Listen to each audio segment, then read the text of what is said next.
I am so happy to be joined by you, Katie Lawless, because you have an incredible job, right? You oversee the welfare of international patients at Clinica Tambre. Wow, what a job. It is indeed. I absolutely love what I do. Well, It's amazing being able to help patients and work within this field. It's incredible, extremely rewarding. Well, and I know you've got a hell of a lot of patients that you're looking after. So I'm not going to steal too much of your time, but you promised me today that you'd help me get my head around the process of coming to your clinic for IVF with a donor egg. I've got quite a few questions and I've written them down. Ask away. I'm going to start, and what I want to start with is if let's just say I am a patient who has already been told by another clinic or by previous tests that I've had that I need to have IVF with a donor egg. If I then come to you, do you just do those tests again to make sure? Yeah, absolutely. I mean, of course, we would always ask the patient because maybe they come with the decision set in their mind and they're like, no, that's it, we've had these tests done. But if there is still that element of doubt in that patient's mind, and we want to make sure that they have all of the facts, you know, so we would do the AMH, we would do an ultrasound scan, which is actually included in our first consultation. So they would have that. We would look at the follicles on each ovary, and then we would say to them, okay, this is the indicators that we have. This is the treatment that we would recommend. Okay, it's always good to know that you just double check. We would double check, exactly, triple check if we need to. And another thing that's really important for us to see as well, if a patient has had multiple failed IVF cycles, is the sperm factor. So we would take a deep dive into the male fertility as well by looking at the genetic functionalities of the sperm, just to ensure that if the failed cycles have, just to make sure that it's not just an egg factor, and there's always a possibility that it could be a sperm factor. Yes. And so if the donor route is decided that is the route that, you know, the patient would have to go down, it's quite a big deal to get your head around. I know we get a lot of messages from women and men who struggle knowing that they would then have to use a donor egg. Do you have counselling at this early stage just to help couples get there? Yeah. We have an internal psychologist that works with us, but we also have counsellors in the UK that we collaborate with, and we will refer patients to them. We always give patients in that very first step, we say to patients, by the way, we work with these counsellors within the UK, feel free to contact them, we can put you in contact with them, just to make it very easy and make sure that they feel 100% support. And it's always quite nice talking to people that have been through it as well. So is it possible to talk to patients, like previous patients of Tambre who have gone on to have children with donors? Yes, it is. So we actually have some patients that have volunteered to talk to patients and give them phone calls if needed. They're in contact by email constantly throughout their patient journey. And yeah, you're so right. These patients have actually been through it, so they can really offer that through support, and then that way patients don't feel alone. They know that they're not the only one going through this. There's other patients out there, there's other people, and it's great for them to hear stories of success as well, where it's actually worked for these patients, so it fills them with hope and calms them, I think. Yes, and I think it's really important talking to somebody that's been through it, so that you can understand.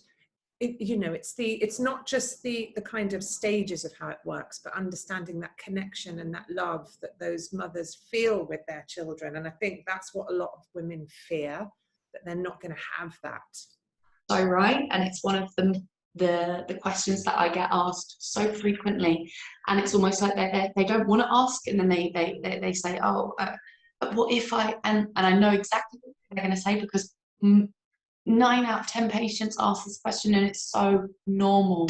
It's such a normal question to ask, and honestly, that's another reason why we have these patients, because these patients felt that way as well before they started the treatment. You know, they feared that, they had that same fear.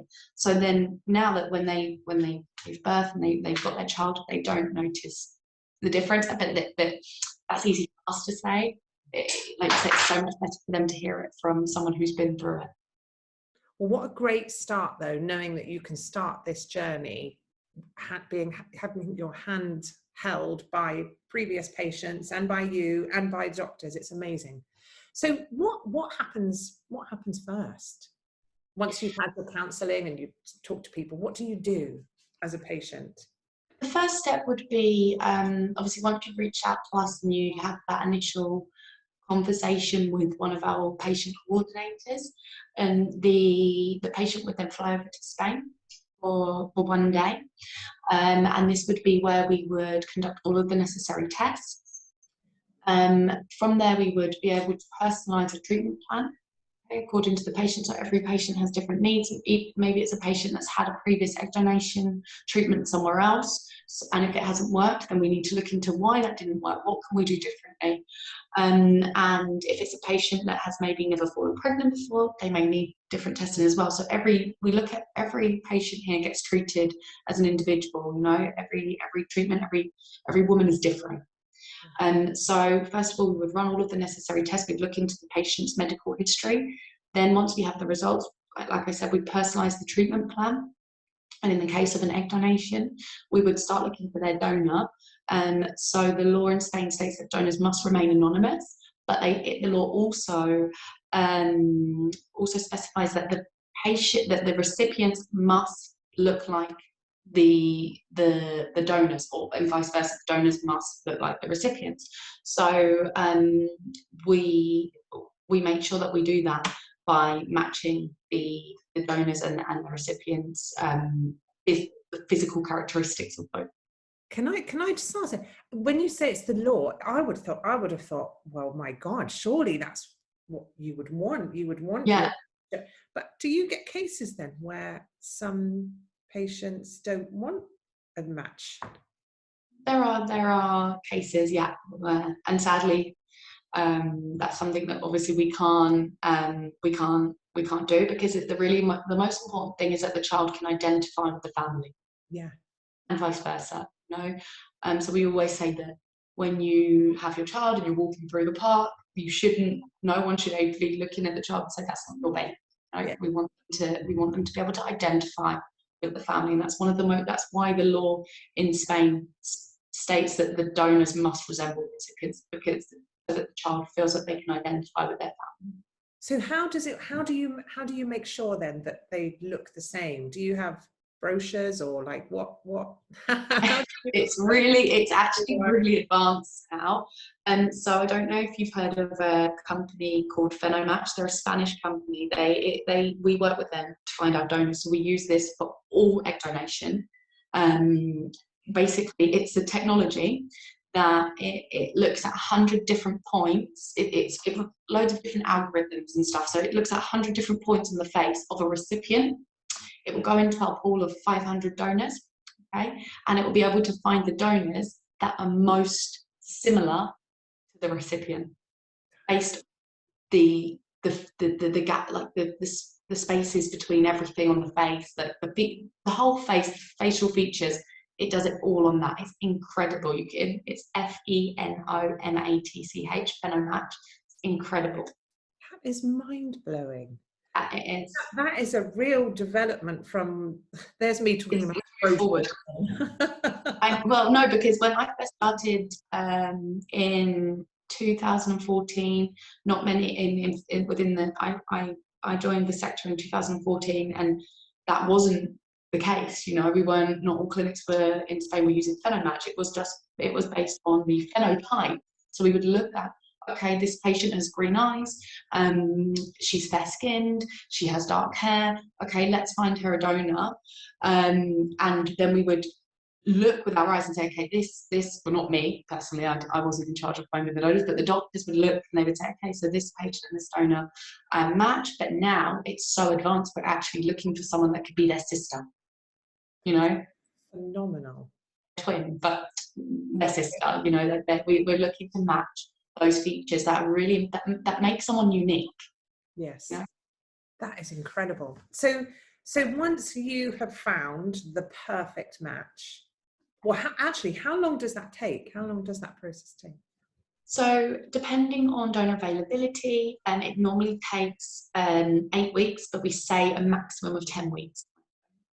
Yes, but you've got you've got a pool of donors that you Pool of donors who we have on our books. So what we do is we reach out, we find donors on LinkedIn, we do certain campaigns to talk to women about preserving their fertility, looking after their fertility, and also a big educational piece on what we do and how we help women. And Spain's very, Spain's a very family orientated, giving, sharing country, and that's why we don't have a shortage of donors, and Madrid being the capital, And so we actually have a pool of over 500 donors, hence why we don't have a big waiting list like in the UK. I know that it can be difficult to find a donor.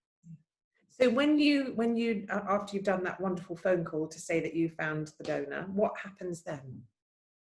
So once we have done that phone call to say that we have found the donor, the patient will then know that they can start their treatment. So we would then stimulate the donor and the patient. So we would basically sync their cycles, okay, so that they'll be going through it together. Just obviously one in the UK, one in Spain, and we would be the donor would be undergoing like an IVF or an egg freezing, same type of treatment. So we would be growing the follicles to be able to retrieve the eggs, and the patient would be growing her endometrium lining. So she won't have to do injections. What she will have to do is she'll be taking estrogens to grow the endometrium lining, because basically a successful transfer is all about the endometrium. We want to make sure that alongside other things, but we wouldn't transfer into an endometrium, and endometrium should be between 7 and 12. So we would be working on that throughout the process while we're stimulating the donor for her own. Yes. As I'm talking to you, I'm getting so excited for Joanna, who won the free IVF competition that you have so wonderfully given. I'm so excited for her. I'm just as you were talking about that, it's getting the endometrium ready. It's like it's getting herself ready to receive that. I know. Oh, I love how you say that. That's so true. Yeah, exactly. It is. And I mean, I'm over the moon for Joanna. She really deserves this. So we're delighted to be helping her on her journey. And thank you to you guys, for the opportunity to help us find someone to help. It's great. Literally got everything crossed for her. But okay, so medication and stimulation are happening at the same time, Yeah. and then comes the magical moment of transfer. Yes. So when the patient is due for her transfer, so something that I will make clear, if on the first visit, when we look at the sperm and we look at the genetic functionalities, if everything is good and we're happy with that sperm, we can freeze that sperm to then use to fertilize. Okay, so then the patients only have to fly back for the transfer, so they come for like 3 days. Wow. Once we have the embryos. So that's something that's really great for the patient, because we know that traveling abroad, it's not the most easiest thing to do, but we make it as easy as possible, so that we try to reduce the amount of trips they have. We pick them up from the airport when they come. We want to make it very, very easy and straightforward for them. When they come for their transfer, they would only have to be in the clinic in Spain for around 3 days. So yeah, very, very easy, very straightforward. And then we recommend that they go home the day after, but in some cases, patients do leave the same day, but we always say, chill out, see Madrid after your transfer, and travel home the next day. It sounds so brilliantly, perfectly planned and organized and calm, and like I said, I'm buzzing for Joanna and her husband. I really am. And thank you for being there as well for patients, because like we said, you oversee all international patients. Do you get patients from all over the world? So we mainly see patients from the UK, Ireland, France, Germany, Netherlands, Italy, but I also have patients come from Australia, New Zealand, the States. We Yeah. see patients from all over. Well, I'm not surprised. It's a beautiful clinic, and I have visited, and it I described it more like a spa. It's got a lovely, lovely spa feeling to it. Yeah, definitely, it does. And people say that when they come through, because it's all very well, you see it in the pictures and stuff, but that's why I always want patients, because you can do an online consultation, okay? I always want them to come here because I think it's so important to get a feel for the clinic before you take that decision. It's one of the biggest decisions you're ever going to make, right? So I think that before they make that decision, we want them to come here. We want them to see our doctors. We want them to see our clinic and how beautiful it is and how relaxed they will feel throughout the process. Yes. Well, now listen, so if anyone's got any questions, they can just call the clinic with 1,000 questions. Is that right? Absolutely, please feel free to send us an email, call us. You can book in a call with us. We're here to answer any questions. Amazing. Well, listen, Katie, thank you so much for giving me your time today. And now you need to get back to your millions of international patients. Thank you. Thanks, Sarah. Bye.